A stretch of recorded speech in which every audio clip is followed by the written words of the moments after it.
Everyone, আসসালামু আলাইকুম। Welcome back to my channel Faria ফ্রিনে। সবাইকে স্বাগতম আর অনেক ভালোবাসা জানিয়ে নতুন একটা ভিডিও শুরু করছি। আজকে তোমাদেরকে আমি দেখাবো আমার ছোট্ট কিচেন ট্যুর।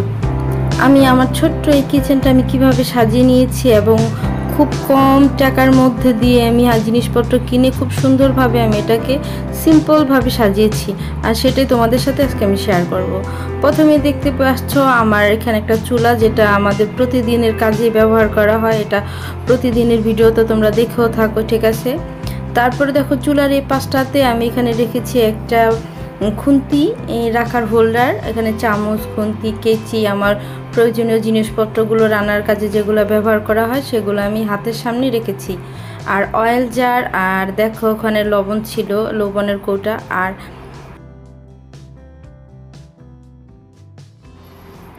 আমার এই সিংয়ের সাইডটার মধ্যে আমি রেখেছি হচ্ছে দুইটা মগ, একটা ট্রের মধ্যে, যেটা আমি প্রায় সময় আমাদের লাগে রাতের বেলা যদি চা কফি খাওয়া হয়, এবং আমাদের সকালবেলা তো লাগে। আর তার সাথে এখানে একটা লবণের কৌটা, যেটা আমাদের ভাত খেতে বসলে এটা খুবই দরকার লাগে। তার পিছিয়ে আছে হচ্ছে একটা চামচের হোল্ডার। আমাদের ছোট বাচ্চা আছে যেহেতু আমার স্পুনগুলো অনেক প্রয়োজন পড়ে, কাজে লাগে। আর তার সাথে দেখতে পাচ্ছ এখানে একটা ঝুড়ি। এই ঝুড়িটার মধ্যে ফল অথবা সবজি যে কোনো জিনিসই রাখা যায়, এটা আমি এখানে রেখেছি। আর নিচে দেখতে পারতেছো এখানে একটা গ্রিন কালার ঘাস কার্পেট, ঠিক আছে। এই কার্পেটটা আর কি আমি ভুলবশত আর কি ছোটো কিনে ফেলেছি, তাই ওই সাইডটায় কর্নারটার ভাবে আমি সাজিয়ে রেখেছি আর কি। যাই হোক, আর তার পাশে হচ্ছে আমার এখানে দেখো আমি একটা মশলার জার কিনেছি। এটা আর কি সব ধরনের মশলা এই কোটরের ভিতরে আর কি ভালোভাবে রাখা যায়। আর তার নিচে এটা হচ্ছে আমার আলু পেঁয়াজ রাখার একটা র্যাক, ঠিক আছে।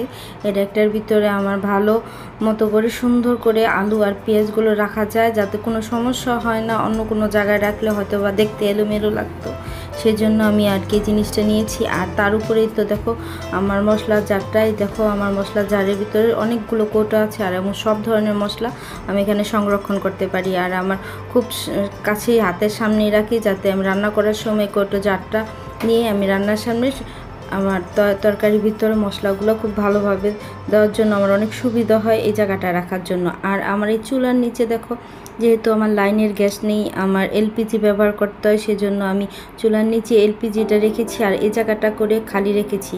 আর ওই নিচে দেখতে পারতেছো একটা হচ্ছে পাটা, আর তার সাথে আছে আমার বটি, যেগুলো আমার কোটাকাটি করার জন্য লাগে। আর এখানে আমি একটা বড় একটা রেখেছি চালের জন্য।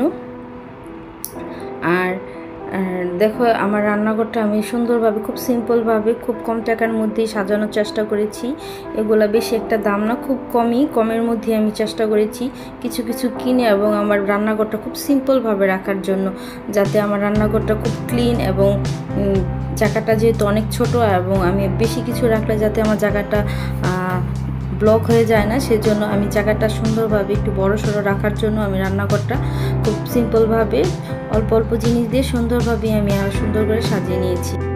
আর এই পাশটায় আমার জানালা, ঠিক আছে। সকালবেলা হলে আমি জানালাটা খুলে দিলে অনেক আলো আসে এবং আমার রান্না করতে অনেক সুবিধা হয়। আর দিনের বেলা আর খুব আর কি সমস্যা হয় না, কারণ আমার লাইট জ্বালাতে হয় না। যাই হোক, আমার ভিডিওটা তাহলে আমি এখানেই শেষ করে দিব। আর আমার ভিডিওটা কেমন লাগলো, আমার এই কিচেন ট্যুরটা তোমাদের কাছে কেমন লাগলো, তোমরা অবশ্যই কমেন্ট বক্সে জানিয়ে যাবে। আর আমার ভিডিওতে লাইক, কমেন্ট, শেয়ার দিতে কিন্তু ভুলবে না। আর যদি আমার চ্যানেলে নতুন হয়ে থাকো তাহলে অবশ্যই একটা সাবস্ক্রাইব করে দিবে। আল্লাহ হাফেজ। আবার নতুন কোনো ভিডিওর সাথে আসছি তোমাদের মাঝে, ঠিক আছে।